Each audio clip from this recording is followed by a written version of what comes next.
ഈ ലോകത്ത് വെച്ച് നമുക്ക് ലഭിച്ച ഏറ്റവും പ്രധാനപ്പെട്ട അനുഗ്രഹമാണ് ഈമാൻ. അതായത് ഒരു സത്യവിശ്വാസിയായി മാറാൻ കഴിഞ്ഞുവെന്നത്. പ്രത്യക്ഷത്തിൽ പ്രധാനപ്പെട്ടതെന്ന് നമുക്ക് തോന്നുന്ന ഒരുപാട് അനുഗ്രഹങ്ങൾ നമുക്ക് ലഭിച്ചിട്ടുണ്ട്. സാമ്പത്തിക അഭിവൃദ്ധി, ആരോഗ്യം തുടങ്ങി ഈ ജീവിതത്തിൽ നാം അനുഭവിച്ചു കൊണ്ടിരിക്കുന്ന എല്ലാ സുഖാനുഭൂതികളും അള്ളാഹുവിൽ നിന്ന് കിട്ടുന്ന അനുഗ്രഹങ്ങളാണ്. അതിനേക്കാളൊക്കെ ഒരുപാട് ഉയരങ്ങളിലാണ് ഈമാൻ എന്ന അതിമഹത്തായ അനുഗ്രഹം. ഒരു അനുഗ്രഹത്തിന്റെ മൂല്യം തീരുമാനിക്കുന്നത് അതുകൊണ്ട് ലഭിക്കുന്ന നേട്ടം എത്രത്തോളമുണ്ട് എന്ന് വിലയിരുത്തിയിട്ടാണല്ലോ. സാമ്പത്തിക അഭിവൃദ്ധിയാവട്ടെ, ആരോഗ്യമാവട്ടെ, മറ്റു സുഖാനുഭൂതികളാവട്ടെ, ഇതെല്ലാം ഈ ലോകത്ത് ജീവിക്കുന്ന കാലത്ത് മാത്രം നമുക്ക് ഉപയോഗപ്പെടുന്നവയാണ്. എന്നാൽ തീരാത്ത ഒരു ലോകത്ത്, അനന്തമായ ലോകത്ത് നമുക്ക് ഉപകാരപ്പെടുന്നതാണ് ഈമാൻ എന്ന അതിമഹത്തായ അനുഗ്രഹം. അതുകൊണ്ട് ആ ഈമാനേക്കാൾ വലിയ ഒരു അനുഗ്രഹവും നമുക്ക് ലഭിച്ചിട്ടില്ല എന്ന് തീർത്തും നമുക്ക് പറയാവുന്നതാണ്. ഈ മഹത്തായ അനുഗ്രഹം നമുക്ക് ലഭിച്ചത് നമ്മുടെ ചിന്താശേഷി കൊണ്ടോ നമ്മുടെ മറ്റെന്തെങ്കിലും കഴിവ് കൊണ്ടല്ല. യഥാർത്ഥത്തിൽ നാം ജനിച്ചു വളർന്നത് ഒരു മുസ്ലിം തറവാട്ടിലായതിൻ്റെ പേരിൽ, നമ്മുടെ മാതാപിതാക്കൾ മുഅ്മിനീങ്ങളായതിൻ്റെ പേരിൽ നാം ആ ഒരു ചുറ്റുപാടിലൂടെ വളർന്നപ്പോൾ നമ്മൾ മുഅ്മിനായിട്ട് മാറിയതാണ്. അത് അള്ളാഹു നമുക്ക് നൽകിയ എത്ര മഹത്തായ അനുഗ്രഹമാണ്. ഇസ്ലാമിനെ പറ്റി പഠിച്ച് മനസ്സിലാക്കി മറ്റ് മതങ്ങളുമായി താരതമ്യം ചെയ്ത് ഇസ്ലാമിലേക്ക് വന്ന ഒട്ടനവധി ആളുകളുണ്ട്. പക്ഷേ അവർ സഹിച്ച ത്യാഗങ്ങളോ ഒന്നും സഹിക്കാതെ നമ്മുടെ ചുറ്റുപാട് ഇസ്ലാമികമായതിൻ്റെ പേരിൽ മുസ്ലിമീങ്ങളായവരാണ് നമ്മളെല്ലാവരും. ഈ കിട്ടിയ അനുഗ്രഹത്തെ നഷ്ടപ്പെടുത്താതെ കാത്തു സൂക്ഷിക്കലാണ് നമ്മുടെ മേൽ നിർബന്ധമായൊരു ബാധ്യത. എന്നാൽ ഈമാൻ എന്ന ഈ അനുഗ്രഹം ഒരു അനുഗ്രഹമാകണമെങ്കിൽ മരണം വരെ അത് നിലനിർത്താൻ നമ്മളെ കൊണ്ട് കഴിയണം. ഇടയ്ക്ക് വിട്ട് നമ്മളെ കൈവിട്ടു പോയാൽ ആ അനുഗ്രഹം പിന്നെ അനുഗ്രഹമല്ല.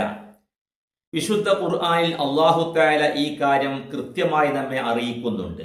വമൻ യർതദിദ് മിൻകും അൻ ദീനിഹി ഫയമുത് വഹുവ കാഫിറുൻ ഫഉലൈക ഹബിതത് അഅമാലുഹും ഫിദ്ദുനിയ വൽ ആഖിറ വഉലൈക അസ്ഹാബുൻ നാരി ഹും ഫീഹാ ഖാലിദൂൻ. സൂറത്തുൽ ബഖറയിലൂടെ അല്ലാഹു തആല പറയുകയാണ്, ആരെങ്കിലും ദീനുൽ ഇസ്ലാമിൽ നിന്ന് പുറത്തേക്ക് പോവുകയും അങ്ങനെ കാഫിറായിക്കൊണ്ട് തന്നെ അദ്ദേഹം മരണപ്പെട്ടു പോവുകയും ചെയ്യുകയാണെങ്കിൽ ഫഉലൈക ഹബിതത് അഅമാലുഹും ഫിദ്ദുനിയ വൽ ആഖിറ, അവരുടെ കർമ്മങ്ങളെല്ലാം നിഷ്ഫലമായി പോയി, എല്ലാം തകർന്നടിഞ്ഞു പോയി. എന്നിട്ട് അല്ലാഹു തആല പറയുന്നു, വഉലൈക അസ്ഹാബുൻ നാരി ഹും ഫീഹാ ഖാലിദൂൻ, അവർ നരകാവകാശികളാണ്, അവർ നരകത്തിൽ ശാശ്വതരുമാണ്. ഇവിടെ നാം മനസ്സിലാക്കേണ്ടത്, മുഅ്മിനായിരുന്ന ഒരാള് ഇടക്കാലത്ത് വെച്ചുകൊണ്ട് ഇസ്ലാമിൽ നിന്ന് പുറത്തേക്ക് പോയി അങ്ങനെ അവിശ്വാസിയായി തന്നെ മരണപ്പെട്ടു പോവുകയും ചെയ്യുകയാണെങ്കിൽ അവൻ ജീവിതത്തിന്റെ ആദ്യ കാലഘട്ടങ്ങളിൽ മുസ്ലിമായിരുന്ന കാലത്ത് ചെയ്ത പ്രവർത്തനങ്ങളെല്ലാം തകർന്നടിഞ്ഞു പോവുകയാണ്. അയാൾ കുറെ കാലം മുസ്ലിമായി ജീവിച്ച ആളാണെങ്കിൽ പോലും അദ്ദേഹത്തിന്റെ ആ ഇസ്ലാം മത ജീവിതം കൊണ്ട് അദ്ദേഹത്തിന് യാതൊരു ഫലവും കിട്ടാതെയായി പോകുന്നു, എല്ലാം നഷ്ടപ്പെട്ടവനായിട്ട് മാറുകയാണ്.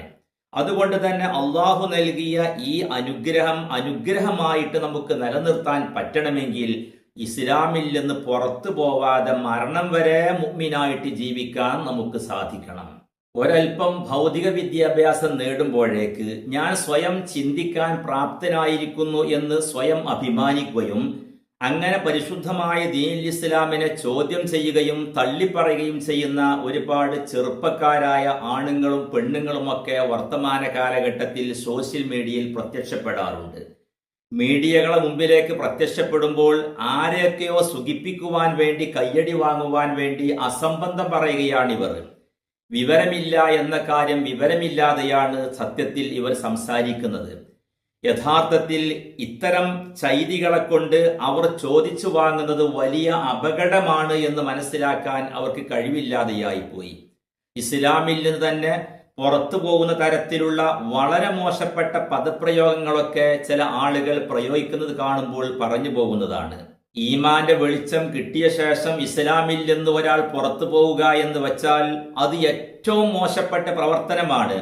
അഫ്ഹഷു അൻവാഇൽ കുഫർ, അവിശ്വാസത്തിന്റെ ഏറ്റവും മോശപ്പെട്ട ഇനമെന്നാണ് അതിനെ സംബന്ധിച്ച് ദീനുൽ ഇസ്ലാം വിലയിരുത്തിയിട്ടുള്ളത്.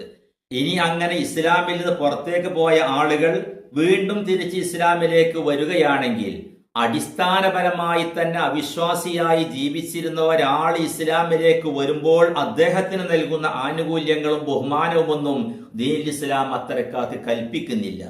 കാരണം ഈമാന്റെ വെളിച്ചം കണ്ടതിന് ശേഷം, അനുഭവിച്ചതിന് ശേഷം ഇസ്ലാമിൽ നിന്ന് പുറത്തു പോയവരായതുകൊണ്ട് ഒരൽപ്പം ഗൗരവത്തോടുകൂടെ തന്നെയാണ് അവരോട് ദീനുൽ ഇസ്ലാമിന്റെ സമീപനം.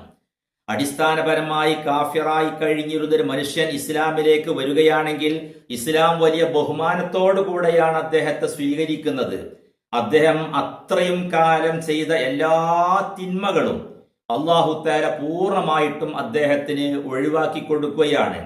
അദ്ദേഹം വിഗ്രഹാരാധന ചെയ്തവനായിരിക്കാം, മദ്യപിച്ചവനായിരിക്കാം, വ്യഭിചരിച്ചവനായിരിക്കാം, എല്ലാ അസാൻമാർഗിക പ്രവർത്തനത്തിലും ഏർപ്പെട്ടവനായിരുന്നെങ്കിൽ പോലും ഇസ്ലാമിലേക്ക് കടക്കലോടുകൂടെ അദ്ദേഹം ശുദ്ധരിൽ ശുദ്ധനായിട്ട് മാറുകയാണ്.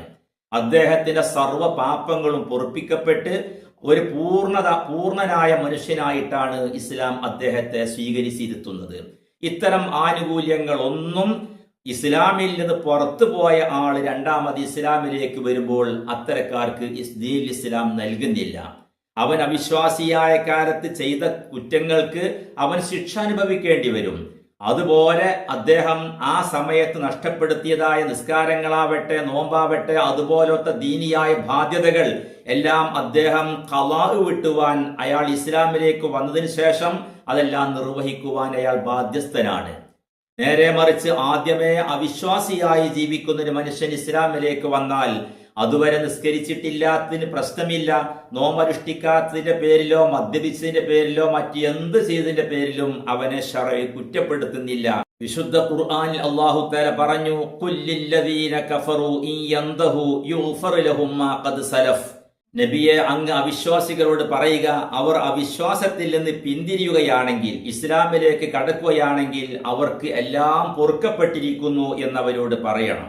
നബി സല്ലല്ലാഹു അലൈഹി വസല്ലമ തങ്ങൾ തിരുവചനത്തിലൂടെയും ഈ കാര്യം വ്യക്തമാക്കുന്നുണ്ട്. അൽ ഇസ്ലാമു യജുബ്ബു മാ ഖബ്ലഹു.